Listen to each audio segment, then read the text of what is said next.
Gay couples getting married in Indiana. A federal district judge has struck down the state's ban on same-sex marriage, opening the door now for gay couples to say, I do. The same-sex marriage landscape is changing across the nation today. Good evening, I'm Cherie Palella. And I'm Mike Dardis. Today, a federal judge ruled the ban in Indiana violates the Equal Protection Clause of the Constitution. A federal judge struck down Indiana's ban on same-sex marriage today, calling it unconstitutional. Now, the news prompted several gay couples to head to the courthouse to get married. What an historical day in the state of Indiana. This wedding ceremony at the New Beginnings Church in Jeffersonville took all of 10 minutes, but for many gay couples in Indiana, this moment has been decades in the making. A federal judge struck down the same-sex marriage ban seemingly out of nowhere. In Indiana, a tornado already caused serious damage. Jessica Hayes of our Indianapolis affiliate, Wish TV, is in Plainfield, Indiana, just southwest of the state capital. This powerful tornado tore through central Indiana on Tuesday, winds gusting at 100 miles an hour. Oh my God! Ripping through a 7-mile stretch.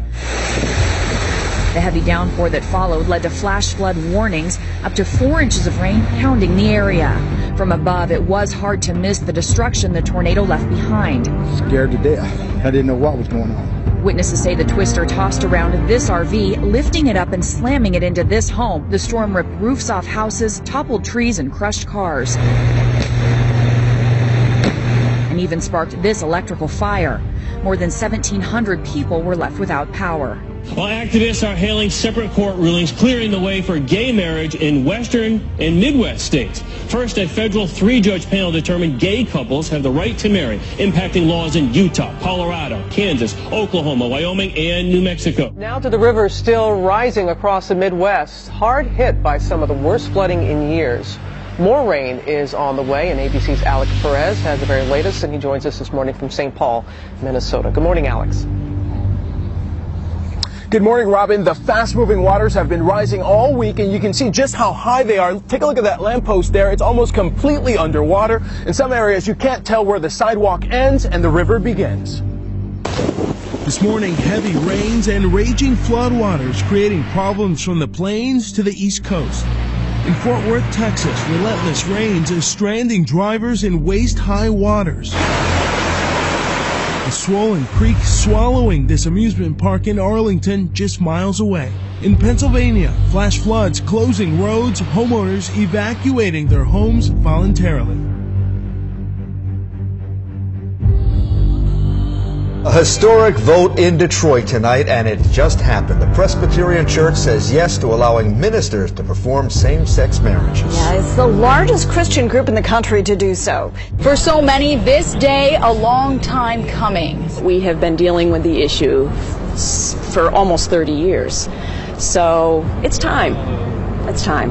Thousands gathered with about 700 commissioners from 172 presbyteries across the country in downtown Detroit Thursday to decide on policies regarding same-sex marriage. And the votes ending in favor of giving pastors the option to perform same-sex marriages in states that allow it. The biggest victory, the pass of a constitutional amendment with 70% approval that will change the church's definition of marriage. Many say this day is sending a message not just to Presbyterian churches, but to the nation. A crack of thunder and lightning left this home on fire in Sterling Heights, and while thousands lost power in Metro Detroit, crews are working hard to restore it right now. We're just north of 13 Mile. You take a look at that street light there. About an hour and a half ago, it finally turned on. It was off for a number of hours, so they got that restored. But take a look up and down Woodward Avenue. All the street lights are out from about 12 Mile Road to 14 Mile. Now, we're also hearing reports tonight that lightning struck City Hall in Warren. The fire department there, the police department as well, getting by with generators tonight. Well, it's a new era in the Presbyterian Church. For the very first time, the Presbyterian Church USA will allow gays and lesbians to be ordained as ministers. Now, this new policy went into effect yesterday after a long battle with 2.8 million members. It's now the biggest Christian denomination to allow clergy who are openly gay. And so I think the church is stronger now. And I think, you know, change is hard for everybody. For some, this change is hard. For others, waiting for this change was hard. But the church is ready to go forward, I think. You have to get to those rare double tornadoes in the Midwest. Incredible images still coming in. You see them right there. The newspaper this morning described it quite well, saying it looks like God used 2 fingernails to scratch the land. Oh, dear God. Families here in Pilger, Nebraska were praying for mercy. Oh, another tornado. As 2 massive tornadoes nearly erased their small town, one of them nearly a mile wide. It's ripping up a whole town. Take a look again, a 2-headed monster. Everyone here, nearly 400 people, had to be evacuated. We have multiple tornadoes on the ground here. Oh, another. The twisters crisscrossed highways and narrowly missed cars on the road. Oh, gosh. Here's the moment when the giant cloud of debris just misses the city's water tower. The tornadoes made a beeline for Main Street, leveling the fire department, a church, and a number of homes. Just 100 miles down the road, another tornado struck Berlin. And this morning, families in Madison, Wisconsin are cleaning up after strong winds and reports of a tornado there, too. I've never seen anything like this in my life. Look how violent this one is. Tornadoes on the ground here. I've never seen anything like this. I've been storm chasing for probably 10 to 12 years professionally, and this is just very, very dangerous. Giant swath of severe weather from the Midwest tonight all the way to the East Coast. There could be some major flash flooding, the forecast in a moment. But first, new images tonight of a new and massive twister. This time you can see what appears to be 4 funnels inside this sweeping tornado. Oh, gosh. This was the moment across the prairies of South Dakota when families here knew they had to run for cover. 2 on the ground at once. Another set of twin tornadoes were moving into Wessington Springs.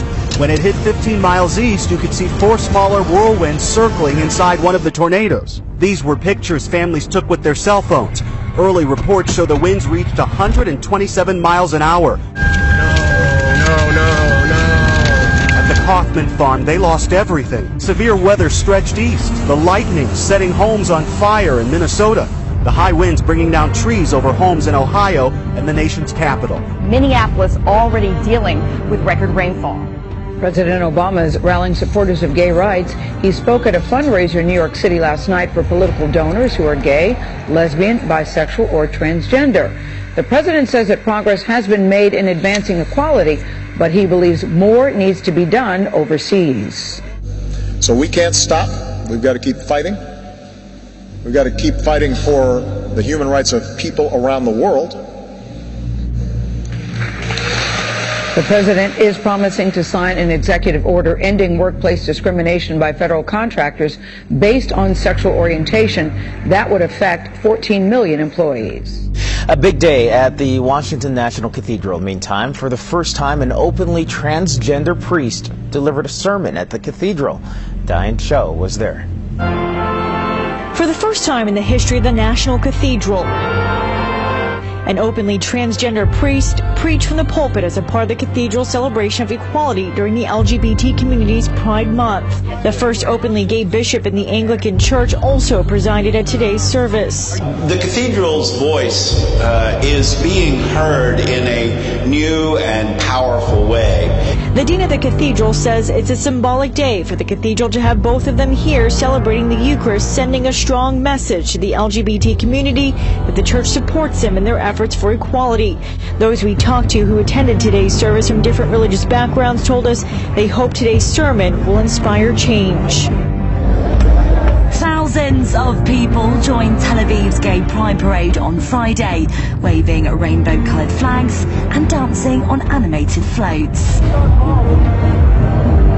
The annual event draws not only Israelis but also foreigners who recognise Tel Aviv as a top gay destination.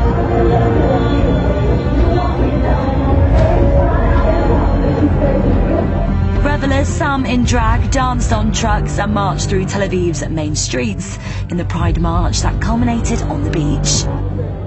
The city boasts loads of trendy gay-owned establishments and even offers a dating app for people in the neighbourhood. New at noon, Pittsburgh police say they plan to conduct an internal investigation following a weekend incident at Pride Fest. There was a 19-year-old woman who was arrested. Watch this video. She got into a verbal fight after Sunday's Pride Parade.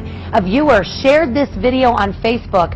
Watch the police officer and the woman scuffle. You can see punches are thrown. City spokesperson Sonia Toller says Ariel Lother of Harmony assaulted an officer attempting to settle an argument. You can see the officer then punches her 3 times. Lother faces a number of charges, including aggravated assault and resisting arrest. Right now, the mayor, the public safety director, and the acting police chief are holding a news conference about what happened. He uses our war authority, threatening third world countries with a cutoff of foreign aid if they don't adopt his views on the gay rights agenda. That's what America and our power and our influence is now being used for around the country. The president's obsessed with this issue. He issued another executive order about it this week. Another executive order for a narrow special interest group. He's repealed Don't Ask, Don't Tell for homosexuals and replaced it with Don't Ask, Don't Tell for Christians. Religious organizations and Christian-owned businesses are threatened with bankruptcy if they refuse to abandon their faith and faith-based beliefs and follow his orders. His Justice Department tries daily to shrink Christian religious liberty while at the same time aggressively going into the courts to expand the rights of Muslims. But if Obama succeeds in turning us into a secular, humanist nation, ripping us out of our Judeo-Christian roots, the country, the republic will be destroyed.